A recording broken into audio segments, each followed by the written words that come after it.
Assalamualaikum warahmatullahi wabarakatuh. Salam sejahtera bagi kita semua. Sebelumnya saya ingin mengucapkan terima kasih karena telah memberikan kesempatan kepada saya sehingga saya bisa sampai pada tahap ini. Perkenalkan, nama saya Fatwa Guntara, lulusan sarjana hukum dari Universitas Brawijaya dengan konsentrasi di bidang hukum ekonomi dan bisnis.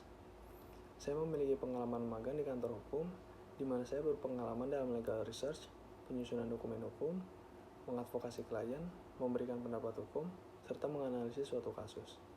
Selain itu, saya juga memiliki pengalaman kerja di PT Bank Rakyat Indonesia, di mana saya mengasah keterampilan analisis kredit, menangani permasalahan kredit, dan bertanggung jawab sebagai penasihat keuangan atas ratusan klien. Semasa kuliah, saya juga aktif mengikuti organisasi dan kepanitiaan, di mana saya diamanahkan untuk memimpin tim anggota divisi dan mengelola suatu proyek. Dengan kombinasi tersebut, saya siap untuk berkontribusi pada bidang Human Capital Intelligence and Analytical Performance di Telkom Indonesia. Saya tertarik mengikuti Digistar Internship Telkom karena program ini memberikan kesempatan belajar langsung di perusahaan teknologi terdepan dengan budaya kerja yang kolaboratif serta inovatif. Sebagai sarjana hukum, saya ingin memperluas wawasan saya, khususnya pada bidang regulasi, tata kelola, aspek hukum, dalam industri telekomunikasi dan digital. Secara khusus, saya tertarik pada bidang Human Capital Intelligence and Analytical Performance karena saya ingin belajar langsung bagaimana Telkom membangun tata kelola dan manajemen SDM yang adaptif di tengah transformasi digital. Bagi saya, internship ini bukan hanya pengalaman belajar, tetapi juga kesempatan untuk memberikan nilai tambah bagi Telkom, sekaligus mengembangkan kompetensi profesional di dunia kerja.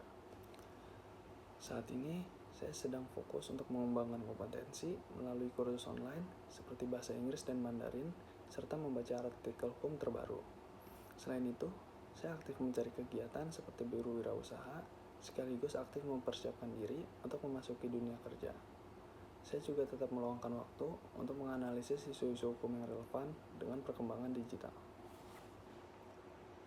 Semasa kuliah, saya terlibat dalam berbagai proyek, namun proyek yang paling menarik bagi saya yaitu saat penyusunan skripsi dengan topik perlindungan data pribadi terkait pelanggaran privasi data pengguna smart home berbasis Internet of Things.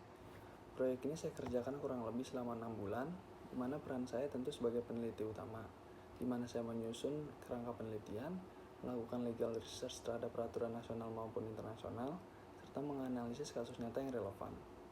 Tahapan penyusunan skripsi dimulai pada saat seminar proposal, di mana saya mempresentasikan latar belakang, rumusan masalah, tujuan, dan metode penelitian. Selanjutnya, yaitu pada seminar hasil, saya memaparkan temuan dan analisis hukum yang saya lakukan, serta relevansinya dengan teori dan regulasi yang berlaku. Lalu pada tahap akhirnya, yaitu ujian komprehensif, di mana saya mempertahankan hasil penelitian secara menyeluruh, termasuk solusi yang dituangkan di dalam kesimpulan di hadapan penguji. Kendala terbesar pada saat itu ialah keterbatasan literatur terkini karena regulasi tentang perlindungan data pribadi masih relatif baru di Indonesia. Namun untuk mengatasinya, saya memperluas sumber dengan membaca draft regulasi serta putusan pengadilan terkait dan memanfaatkan sumber internasional, baik jurnal, artikel, serta video terkait topik. Dengan begitu, saya berhasil menyelesaikan penelitian yang tidak hanya memenuhi syarat akademis, tetapi juga memberikan saya pemahaman mendalam tentang tantangan regulasi di era digital. Perasaan saya sangat puas dan bangga, karena topik ini relevan dengan tantangan hukum di era digital dan menjadi bekal penting bagi saya untuk berkarir di bidang yang relevan. Selanjutnya, skala pada tools yang biasa saya gunakan: Microsoft Word 9, Microsoft Excel 8, PowerPoint 9, Google Docs 9, Google Sheets 8, Google Drive 10, Hukum Online 9, CDIH 9, Google Scholar 10, Canva 9, dan yang terakhir Zoom 9. Demikian video resume ini dibuat.